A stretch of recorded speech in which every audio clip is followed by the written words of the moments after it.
Is it clean? No, no, just leave it the way it is. Don't worry about it. Don't worry about it. It's all right.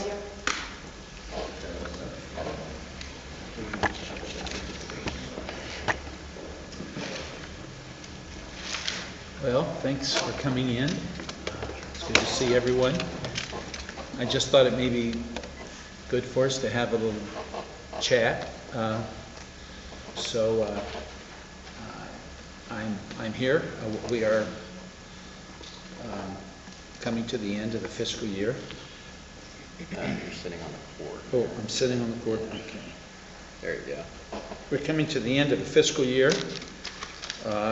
It appears that we are going to need at least a short interim budget.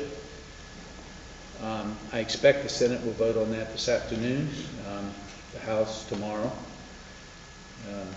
It will be a 7-day continuing resolution. And with some exceptions, there will be a 70% level of funding. Of course, that won't apply to debt service, and it won't apply to certain other expenditures of state government. But we are doing that because we don't want to dig a deeper hole than we already have. So I'm hopeful that this continuing resolution will be more than sufficient in giving us enough time to bring the budget to a resolution. Quite frankly, I think we could solve the budget dilemma by this afternoon if there was a willingness on the part of Senator Harris to bring the VLT issue to a vote in the Senate. Because in my judgment, the only remaining major hurdle to bringing this budget to a conclusion is the VLT issue.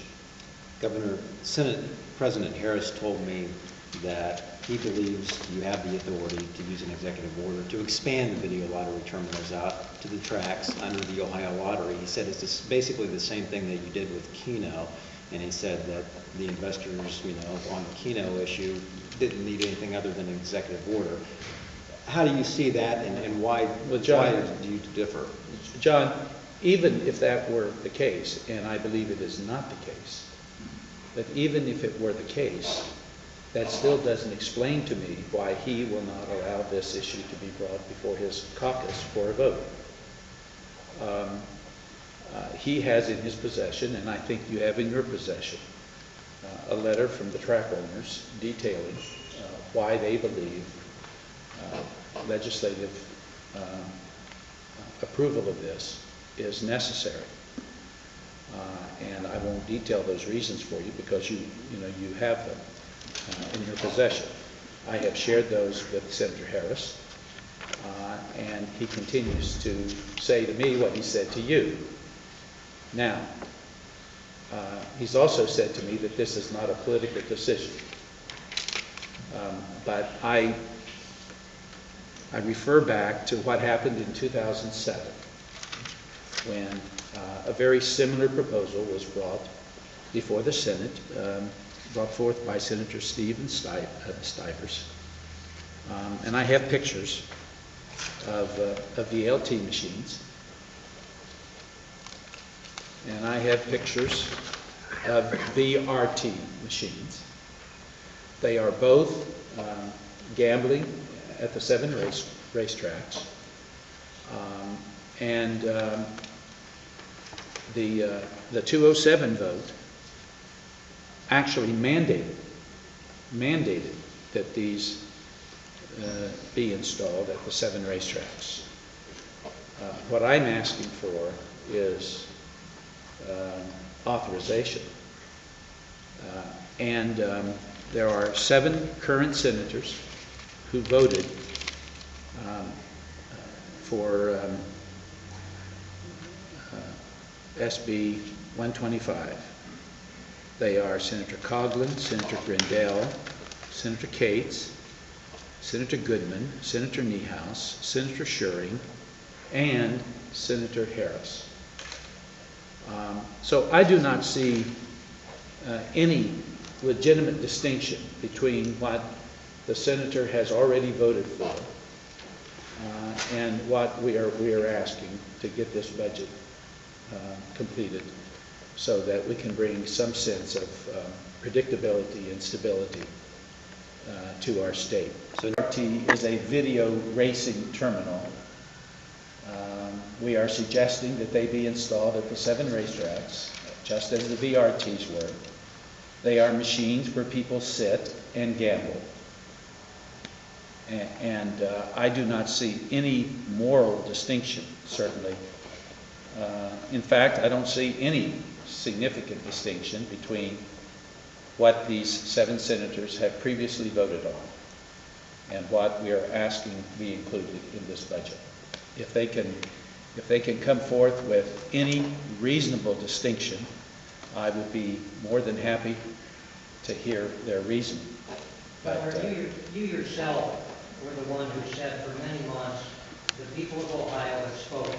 You were referring to the 4 times that Ohioans voted no. You're right. On machines. So, forgetting what the Republican senator said, since that was your standard all this time, why should that standard be terminated? Well, we're not talking about my standard here, because I have been very, very clear. If any of you here are mistaken about this, I will reiterate. In the past, I have opposed expanded gambling and have said so. I have taken a different position in this budget process.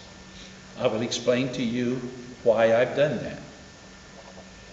I've done it because we have the most serious budget circumstances in 70 or more years. I think that's relevant. We have already made decisions in the framework that I put forth to cut billions of dollars out of state services. And so I was faced with certain options. Those options being additional cuts, which I think would be intolerable, raising taxes, which I have said I think would be unwise for our state and could actually make our recession deeper and make it last longer, or the video lottery terminal proposal that I put forth. So just let me say to you that I have been clear about this. I am not trying to pretend that I am doing anything other than what I'm suggesting. I've been as public and as clear about that as I know how to be. So we're not talking about today, or we can talk about anything you want to talk about, but this particular issue, I think, is irrelevant to my previous stands, because I've laid out my position and my reasoning.